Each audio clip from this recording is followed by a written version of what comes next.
let's check out some melodic, harmonic, and rhythmic devices that we can utilize when we solo over the jazz standard Blue Bossa. All right, let's get right into it with example number 1 and talk about utilizing the melody.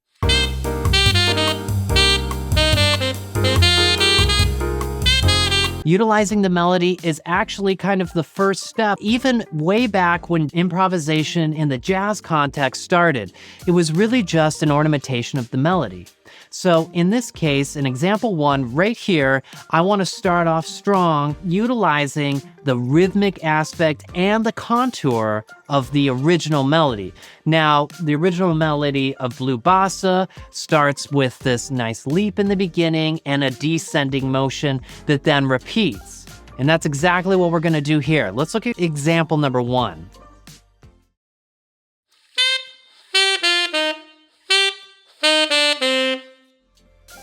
The same type of devices utilized in the original melody.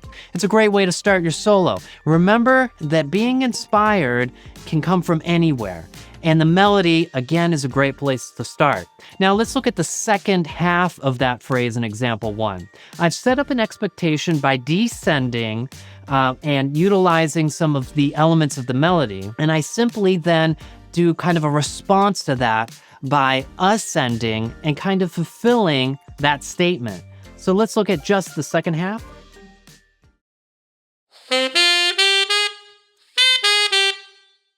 It's just a response to the first half.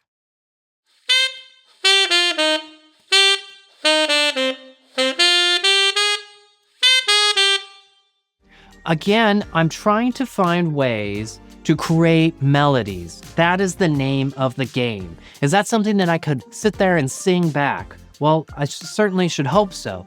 I like to think about, can I create a nursery rhyme? That is a strong, powerful cue that you can give yourself when you're trying to solo or think of ideas. Think of something that maybe a 5-year-old could sing back to you. And that's exactly what I tried to start off with, especially when we want to think about the entirety of the solo or the arc of the solo. We often want to start with something that kind of gets our feet wet, so to speak.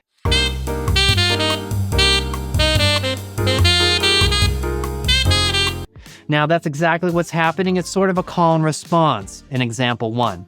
I strongly urge you to utilize that melody to help kind of give you some ideas. And we'll actually come back to that in a future example.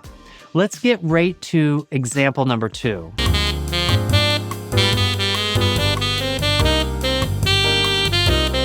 Right here, I'm thinking about using the rhythm or a rhythm as melody. Let's check it out.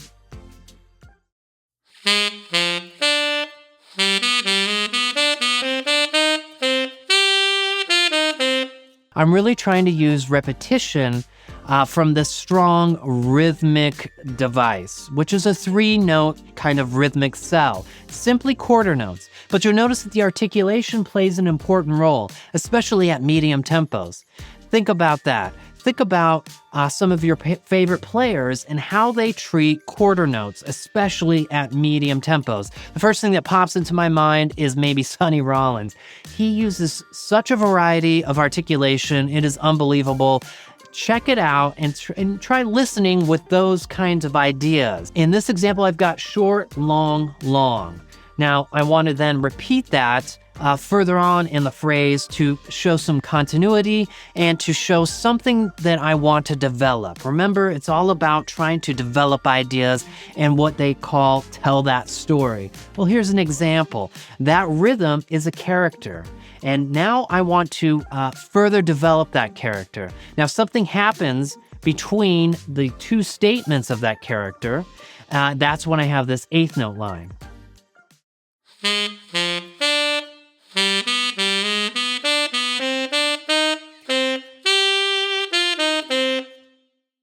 I have that 8th note line in the middle, kind of leading me to another statement or reiteration of that character or that rhythm. And then I put a little fine period on that statement.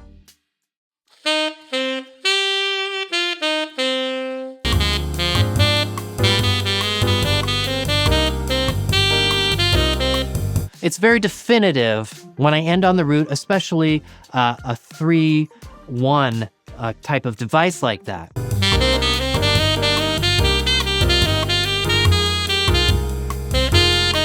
Check out example number 3. This is all about tension and resolution, and why I didn't really divulge much on the melodic content in the last example, in example 2.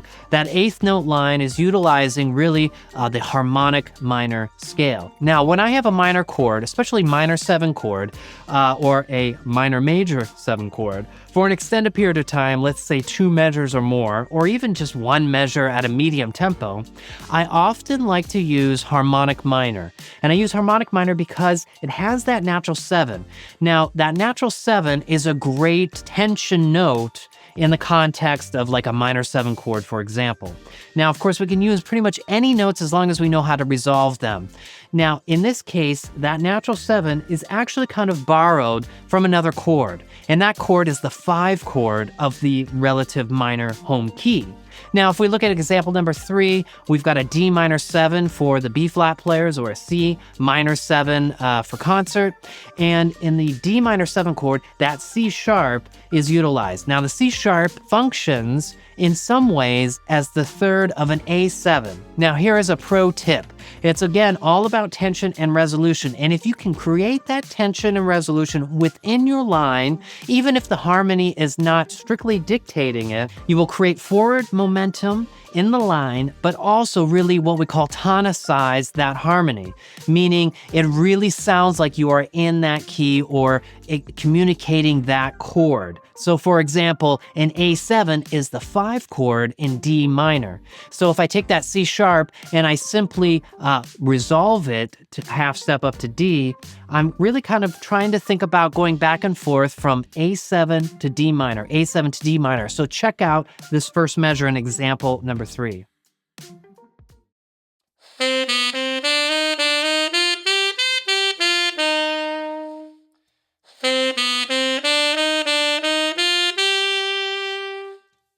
That C sharp is really like A7 going to D minor. So if I simply think about A7 going to D minor, especially harmonic minor, I might get that flat 9 in there. I've got this forward momentum. So if I were to improvise, for example, A7 to D minor,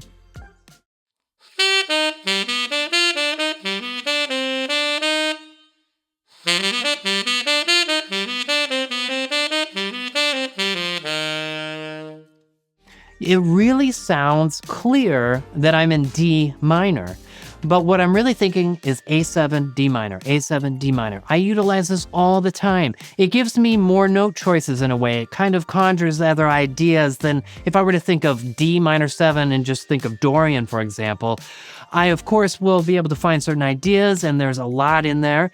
But if I really want to kind of have that certain tonicization of that minor sound, I might utilize that 5-to-1 root movement.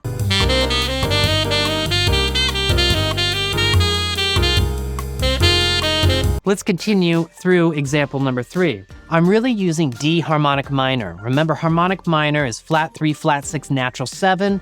And again, I'm using that because it's a 5-to-1 type of resolution, tension and resolution. So if we play that full line.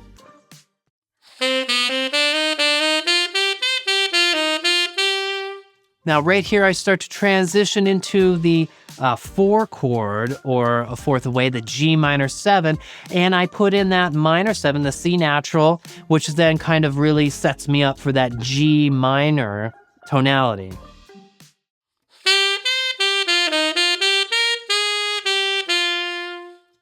Now, I'm again going to reference the melody just like I did in our first example. Check it out.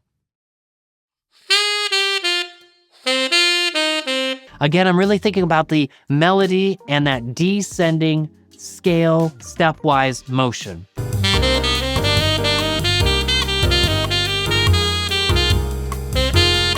All right, let's check out example number 4.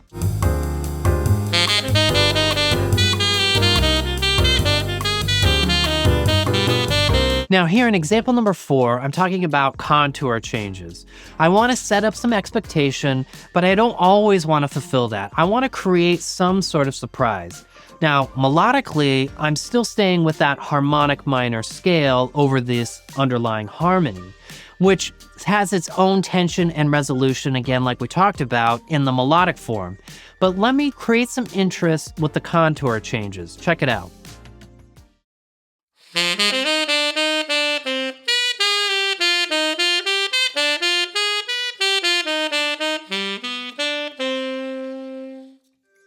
So you'll notice I start with ascending, then the next two kind of segments of this phrase are descending, then the next two are ascending, and then I go descending and then ascending. You see, I'm trying to create some sort of variety in the expectation and in the melodic line. I strongly urge you to try and make a game of it.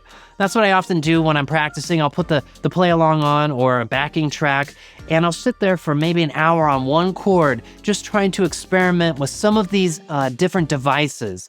And creating expectation and variety is a great way to spend your time trying to find something new and also building up that internal vocabulary. Let's check out the next example.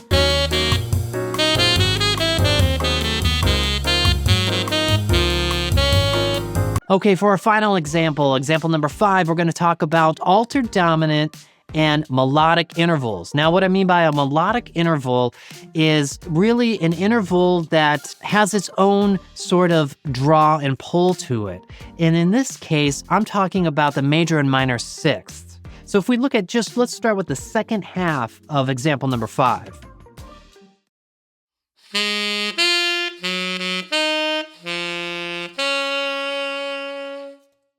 It's got a very sing-songy type of element to it, and that is that melodic interval. And in this case, I'm developing that melodic interval by simply going down diatonically. Remember, diatonic means within the key, or in this case, within this chord, the underlying chord being an E flat major 7 for the B flat instrument. So I'm just staying in that major chord and utilizing that sixth interval.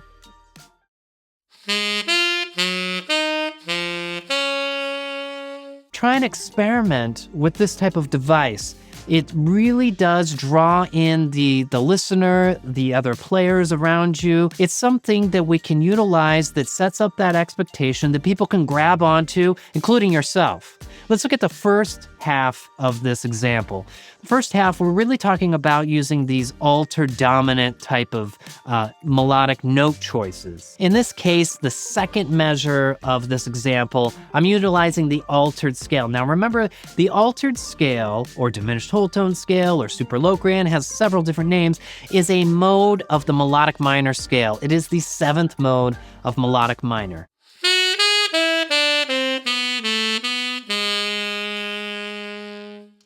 Check out the second half of that melodic statement utilizing the altered scale. I'm going to start on that G flat for the tenor players.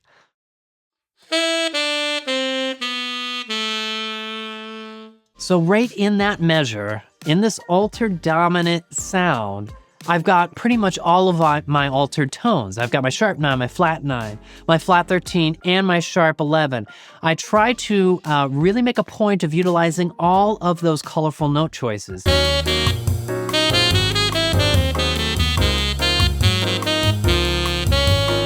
Now, what I like to do is, of course, try and find a way to resolve that. And if we think about voice leading, remember voice leading is when we move from one chord to the next or one note to the next, clearly communicating the underlying harmony with the least amount of movement possible. So in this case, I'm going to go from a very tension-filled altered note to a more resolute note of the next piece of harmony. So in this case, if we look at it, I'm going from the sharp 9 to the 5th of the major chord. So that's going to be my D flat to B flat. Check out the last part of that measure.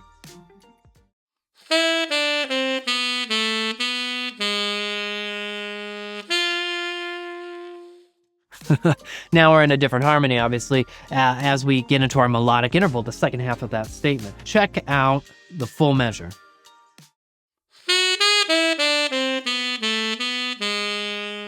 You can even hear that whole step movement in the second half of that measure.